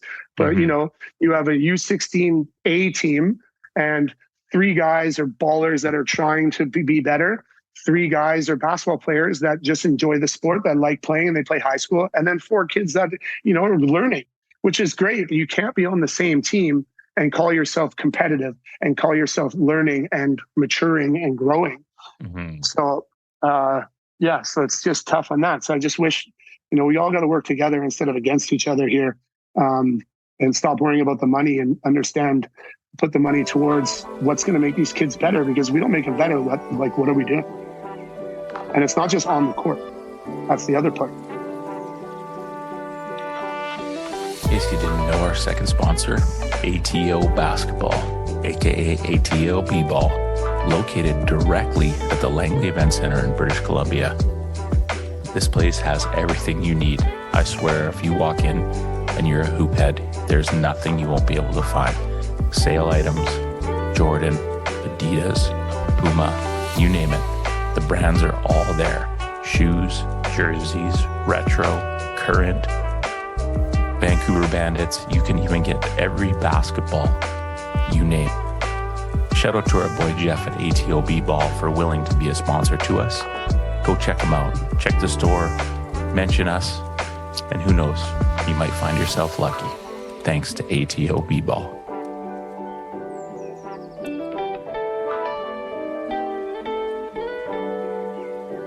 You're right, man. It's at the end of the day, it should be kids first, right? Regardless of money's involved or not, it should be kids first. Man, you went on a tear there. I went on a tear. So many reflections and things, and I think this is one of the main reasons really wanted to chop it up with you, buddy, because I think it seems to me like you've come to a good place with your story and your journey. And now the important part is you being real and always being who you are, genuine. Like you said, when Porteous comes through the door, you know what you're getting. Some like it, some dislike it. But being open and sharing your story with these kids, and I think the experiences that you've had as an individual will help some of them so much, because like you say, it wasn't always the this is our guy and let's promote him and da-da-da. A lot of it was you sort of when you needed that Chris Porteous in your corner, sometimes it wasn't there. You had the Eve, you had the Randy, you had the Simon, but there were other times in your life, and I'm not saying it's their fault. I just mean in general, you needed a Porteous, and now you're that guy. You're Coach Porteous, you're Coach Chris, and you can be that for someone, right? And I think that's amazing. And in the end, that's really what it's all about, if you ask me. Yeah, completely, man. And, I had a lot of, to be honest, I had some animosity with those names when in my early years of leaving the game, how they could have done more for me. They could have done this. And, that could be true, sure. But as growing and now coming into the game, a coach has a lot on their plate. And, to expect them to be able to help and push every single player, on and off the court, in my mind back in the day, I thought that's what maybe should have been done. But it's not. It's way harder when they're building it. Especially as you get into college, it's about the game, more than all the other stuff. So there needs to be that extra piece that a part of it that's important. And that's what I'm trying to do with Coach Chris now is more off court mental side of learning, listening, talking about things. I really try. I love connecting with my kids. And like you said, like I've learned that honesty is the best policy. I talk to these kids like I talk to anybody. They ask me a question, I will be 100% honest with them, like to certain degrees, of course, about anything and everything, sharing stories, sharing personals, whatever they need, because the connection. But you can have those conversations, because Oh, I've never been in the gym to see you, but I know that when those kids walk in, you high five them or you elbow them and you're like, "What's up? How you doing?" Crack a little joke, give them a smile, which instantly you're developing trust with these kids. So then when you do give them their thoughts, they're going to listen to them, right? It's not, "Oh, I have no connection with this coach. I'm just here to work on my game and pay a check." It's like there's actual physical, mental connection there, and they trust you, right? So I know yeah, I know what it looks like when those kids walk in the gym and you're yeah. there. Yeah, Yeah. which is what And it's it's all like, about. and like it's something I learned when I was living in Nicaragua, because like, running a hostel and, trying to take the goal of my job there was making sure that everybody had the best time of their life every day. Hmm. And so something that I learned, I can't remember how or why, someone instilled it into me, but it's like when I would hire my staff for that would work for the hostel, you got to hire people that are going to make people better and change their lives. So it's like, I don't want you to go grab me, the guy that knows how to have fun and the guy that's already in it. I want you to find that person in the corner that's by themselves, that doesn't know, that doesn't usually jump into a group. It doesn't, but go talk to them, connect with them, bring them into the picture. Like that kid alone, that kid that's just on the side while everybody's dribbling. He doesn't have a ball and he's just sitting on the bench because he doesn't know anybody yet. Grab that kid, put him on, like that connection to make them feel level playing field, instead of I'm above because I'm older, I'm a coach, I'm this, I'm that, I'm a ref, whatever. That I hate that bullshit. It's like when you're a manager in a restaurant, kids that get manager level or any job, I guess, because you're called a manager, all of a sudden you think you have this power. Like, Hmm. absolutely not. You have the Hmm. power to teach more is what you Hmm. do, not Hmm. power to dictate more. And Hmm. so that's the difference. And so that's really like, yeah, just really trying to talk to the kids. And I honestly, I'm pulling away from coaching, like on the court a little bit as much, and trying to connect Hmm. with the kids off court. Like I talk to a lot of kids on message. They call me, basketball players and non-basketball players. Upkeep. Like, how was your day today? How's your ankle? I heard you hurt your ankle. How was Hmm. your test? How's the fam doing? Whatever, those kind of things. Did you get your shots up today? Did you work out? Keeping those baseline connections at a natural, real level where it's not just one time only and then I'm gone. There's that Hmm. continuation, and that's how you build that trust. And like I have a kid that one of my first connections coming back as a coach, his name's Carter Andrade. He plays for the Mountaineers right now. He's a COVID bubble kid, struggled. Carson Graham His under dad's an Bradley O. STM grad. Yes, sir. Yeah. Yeah, so I connected with him, and that was in 2018, 2017. To this day, we talk Hmm. more like, at least almost once a week, messaging each other, how he's doing, how I'm doing. Try to meet up with him here, go to dinner. I go to dinners with his mom and his parents because I'm connected with Hmm. his parents. Those Hmm. kind of things, staying with that connection. Like, I wish I had somebody like Keith Buster to still talk to nowadays, Hmm. like that kind of stuff. So that's kind of how I see it. And that's how I approach my job at school too. It's the same level. Like, you guys are going to learn at some point. So, I'm going to let you know, like, this is probably how it's going to go, or this, because again, I've experienced a lot. Doesn't mean I know how it's going to happen or everything, but Hmm. I have a rough understanding of a lot of things. And so just keep it straight, give them, and then they have to make the choice at the end of the day. Yeah. So you can just guide them in it. Once they make that mistake, it's like, okay, how did you make that mistake? Where did it start? How did you realize it at the moment? Okay, so let's now for the next one. You missed the shot. How did you miss the shot? Left, right, short, long? Did too Yeah. early, too late? Did you get your shooting pocket? Adjust it for the next shot. Same idea.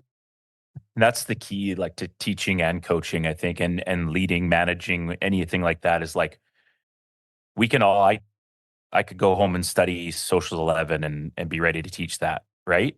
I can 100%. I can study the ins and outs of hockey, learn how to skate, but do I know how to teach that to people and connect with them all across the board? And that's the Yeah, challenge, right? And that's the thing that I keep going back with you, is like, yeah, because of your experience, you're open to it all. You've got the academic, you've got the kid who is maybe like you that just was focused on one thing and just basketball or whatever, right?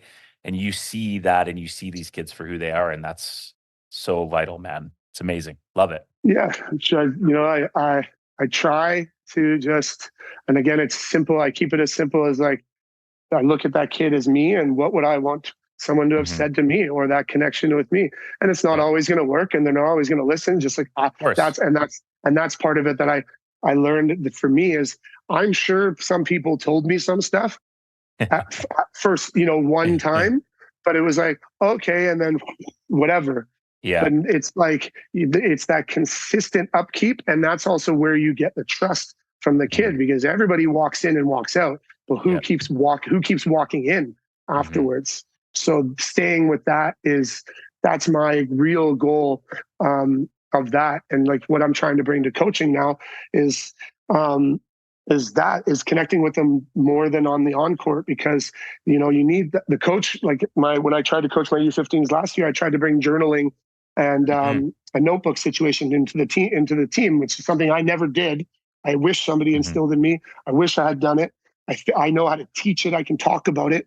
But it's hard to coach, run a practice, and take care of all that stuff at the same time. And as much as I love doing it, being like that, because my brain works better than others in that kind of sense Mhm. sometimes. Mhm.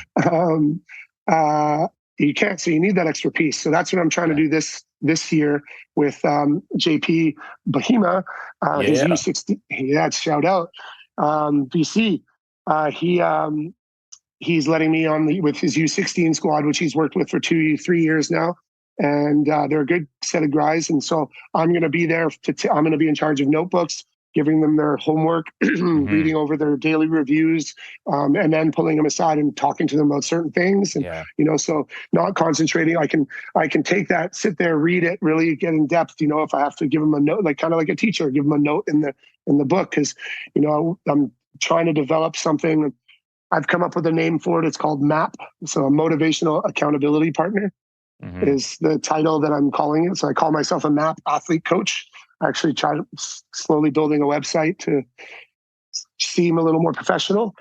But those words to me, like motivational accountability partner, like I didn't need much motivation, but God damn it, did I need accountability? And man, I needed a partner. So Mhm. even if you need one of those three things, it's huge. And so that has nothing to do with the skill training of basketball at all. But Mhm. it all relates to how it'll help you train better, train smarter, less on your mind, less baggage carrying to yourself. You can be free after practice to sit around instead of worry about whatever you have to worry about, or what we were worrying about, whether it's Mhm. school, family, girlfriend, boyfriend, whatever it is. There's so much to, like, like I remember getting into a getting into a fight with my girlfriend before a game. And I was like, your mentality, like, how do you deal with that as a kid? And Yeah. especially in high Mhm. school, you don't know how to deal with any of that. So you show up. Luckily, I take that stuff as fire and I can turn it. But showing up out of here, not ready to go game. So how do you know how to train that? So let's talk about it. What can we do? Let's Mhm. talk about first the problem. Let's work on your issue so you can talk about it. Another thing that I wish I did more was talk about your feelings and talk about what you're on those things more, instead of just put it aside. And that's Mhm. where my try to be as open and honest as possible policy of the new Chris. Not that I wasn't as before, but straight to the point, and being honest will hurt now, but will be better later. Love it. And all the pressures of these kids, like you've touched on a couple times, not just the comparison of themselves in the halls or their teammates, what they're doing with this too, right? So Yeah. they need more of that. I agree, man. Well, the Awesome, one dude. I love the one meme. I don't know who used. I think I posted it. It's like, if your screen time is more than your gym time, you have a Yeah, problem. yeah, yeah, And I yeah. bet Ooh, you, if you got kids to compare, ooh, the numbers would not be so good. Yeah, the numbers would be very interesting. And yeah, I'll admit, like, if I had a cell phone at sure, our age, 100%. Yep. for sure. But I Yeah. think if you give us a cell phone, but the rest of our instillments were the same, Hmm. all of that, completely different. The cell phone is only part of the issue. It's we're not being like, I would have been, like we would have been forced more to do like think above and beyond ourselves and not use the phone as much. Whereas now it's just reliable on it, and that's what it is. And it's like first thought. So like, I would have been on a phone for sure, but I don't think it would have been the same. But who do we know? I don't know. But that's the other thing. So that's the problem now. These kids, and that adversity of your phone being a problem. How are you challenging yourself to beat it, to be the best player, student, family member, friend, or boyfriend, girlfriend? That exactly. Amazing, man. Good stuff. So, I mean, we could have gone forever here. Okay. Let's get to it, though. Oh, did I finish your second point of your 11 questions? I can't even remember. we went off on that one. Love it. It's all good stuff, man. You're saying really good things, and it's important for everybody to hear. But more importantly, what's the greatest cereal of all time? The greatest cereal of all time? Cinnamon Toast Crunch. Sheesh. Why? Sheesh. Is it after? I mean, you're not. I'm with you. It's up there. Yeah. I don't know. It's just it always has been. Okay. I love cinnamon sugar is the go-to for that. Yeah. And you can't really drink the milk after. Oh, it's a good way to put it. You can't screw it up. It's true. You can't screw it up. What you're getting every time. And they got to start like all these new churro ones, mini ones. This one, they got to stop with that. OG only. Yeah. Love it. Dead or alive, best seat in the house. What artists are we going to see? What concert we got? Yeah, man. I had to really think about that. And honestly, if it's like for concert itself, it would have been that AIDS performance of Queen. Yeah. Did you watch that movie? Yeah. Oh, yeah. Dude, I've watched that performance on YouTube many, many times. Yeah. Like, isn't it to wild? think of nostalgia at a concert, not only like how great the concert was, but look at the crowd.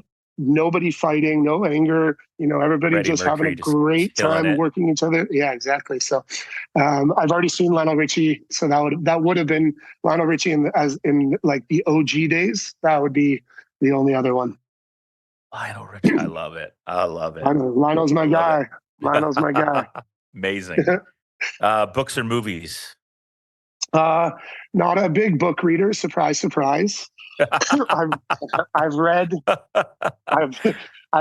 2 books in my life. Yeah. One was like no, this was actually in my 30s. These were actually I chose to do it. So the book I read one of the Tiger Woods biographies. So that would be the book, I guess. And movies wise, man, that's a hard one. And I got White Man Can't Jump, He Got Game, Men of Honor, and Seinfeld for the show. The Men of Honor are just random out of nowhere, but I like it. Oh man, Redford and Gandolfini, and just like that's if you want to watch a movie of coming together and overthrowing, and Kit's overthrowing White Rock is what I saw in that movie. You're a sicko, man. You're a sicko. See, that's what I'm talking about. Okay, so you watch that movie, you throw on Men of Honor, you got some quiet time after a long weekend of coaching, but you're grabbing a bag of chips. What bag of chips are you getting? Ruffles, sour cream and onion. Ruffles is highly touted on this show. Most people lean all dress, but the Ruffles sour cream and onion are definitely a legit chip.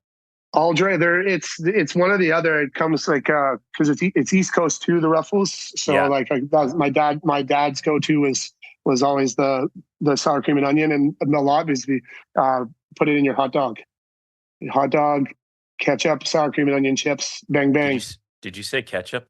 Because somewhere Paul Eberhardt's listening to this right now. Yeah, tell him. Can you tell him how ketchup? Yeah, please tell him how it's appropriate, right? It's very appropriate. Very appropriate. Guys, gets on me all the time, right? You've touched on a lot of people in this show. Who have been some of the most important people in your life up to this point? Is there someone you've left out? Is there someone you want to reinforce? Because there's obviously the thing I'm finding with this question, there's like chapters, right? So yeah. there's so many names. I will put. I think I've said quite a few. Yep. Obviously, Winston and Paul definitely. Randy. Sorry, Mr. Coots, Mr. Dykstra, Mr. Eberhardt. Actually, no, it's Paul Eberhardt. But there's. I don't know if you remember a guy named Damon, skinny, black guy he's OG, older. He used to call himself the Glove, Gary Payton. Oh. He was a big basketball guy. He played in Dolphin back in the day. He used to be Kits Beach all the time. I can't remember his last name. I actually just reconnected with him at the Big 4-0, that new half-court 4-on-4 tournament. So I was grade 9, and we were talking about earning on the court and earning your game and all that kind of stuff.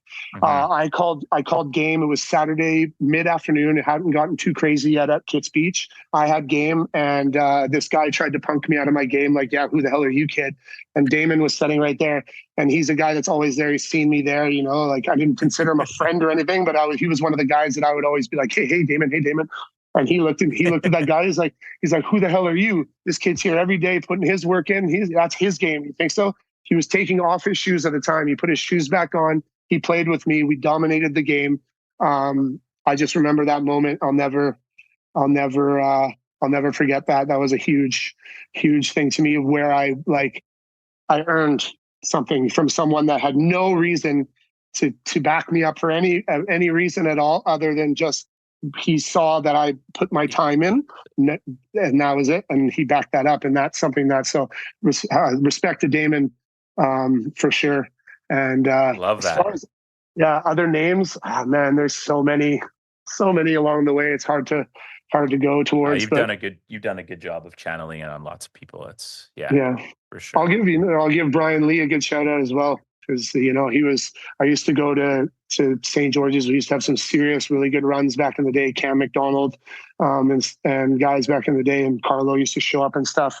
And another one a memory that I have is he told me one day, he's like, your full court dribbling sucks in better Brian Lee terms.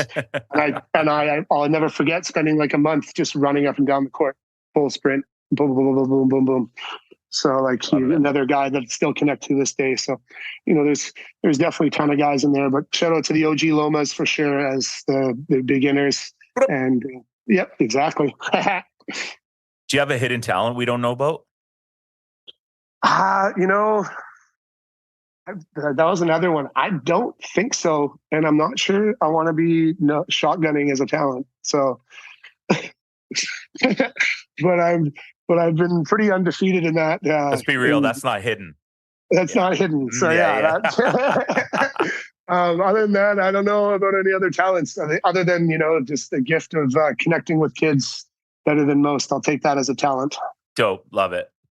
Okay. So you've talked about Kits Beach a few times. So I'm going to guess it's you at Kits, 4 dudes. You got to pick 4 dudes.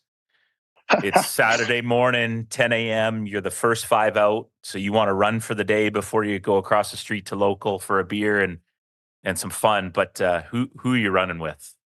Well, I actually came up with I think he's actually looking at notes, people. He doesn't want to forget. This is the first time he's not spitballing. I love it. That's the first time. I had to think about it, and I know I'm missing names, and there's guys that can fluctuate in here, but as a domination friend team, Ukes, Tay, me, Gramo, and Scotty Moe.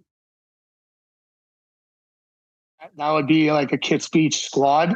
And so for everybody that doesn't know, he's used all the nicknames. That's Rob McClellan. That's Graham McCallum. That's Taylor Cherish Wilding and Scott Morrison. Scotty Morrison. Northam Scott Morrison, not PEI Scott Morrison. Correct. Who I mistakenly text each other at some point and been like, damn, this is the wrong Scott Morrison. I had that PEI on the other one. Okay, there we go. Okay, so that's like that's the friends. That's my friend team or whatever. And then I like an OG team that I think honestly, even maybe to this day would take Dolphin down would be, and I have a couple subs here because I couldn't. So sure. at the one, Novell, Thomas, and Brian Lee. Ooh. At the 2, Dave Smith. Ooh. At the 3, myself. Ooh. At the 4, I got Virgil Hill and Bob Hilchis. Oh, And Bobby Hilty still comes to our alumni tournament and plays, man. dude, that man is I that don't get guy. it. There's something I don't get different it. there. Yeah. Something different. And Yeah. and Pete Morrison is my 5. And so, and an honorable mention that will get put in there would be a Ron Putzi. He'd be my backup. He'd be my backup Nice. on that.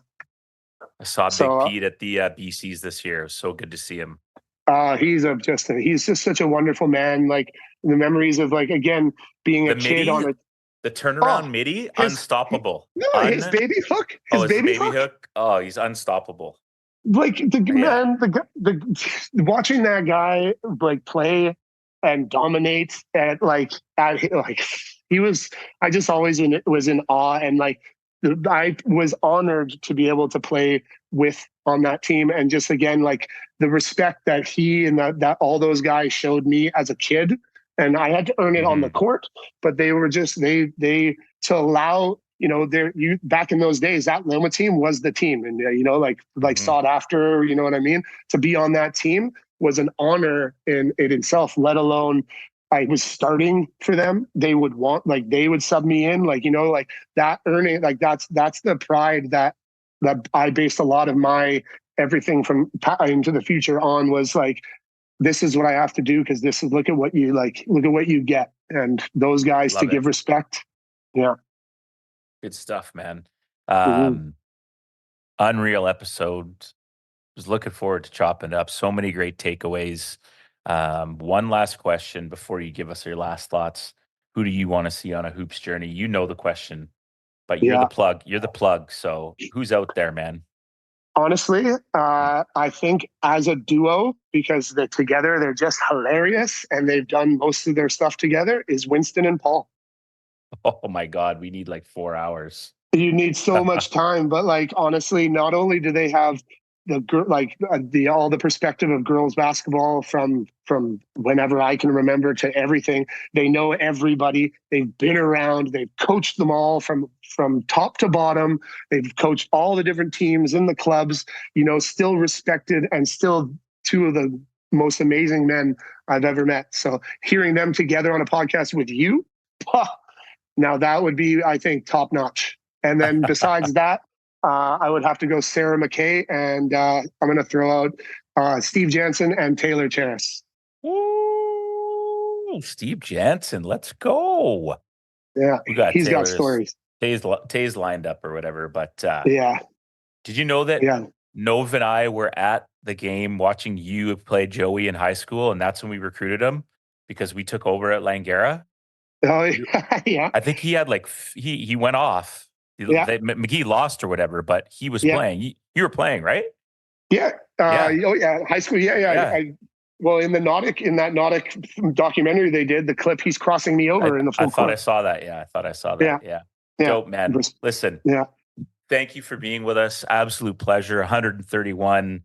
Any last thoughts, reflections, continued success. Thank you for giving back to the game. Thank you for coming back to the game. Thank you for, being vulnerable with your story and sharing it with other people. Thank you for forgiving yourself for everything that you've been through and realizing that it's just life and that each day is a new day and you're going to do amazing things. The best is yet to come for you. And it's been an honor and privilege to be able to chop it up with you today. Bud, any last thoughts? No, man. The honor and I was so proud to receive the message, to be on here. It was that whole day. Hadn't felt that type of butterflies for a long time. So the honor was all mine, just to be able to, and always just sitting with you and chopping it up is always the best time, whether we're on Zoom or beside each other on the court or across each other at a table at Rewind or Parkside Brewery, Let's shout go. out. But no, just appreciate it. Thank you guys.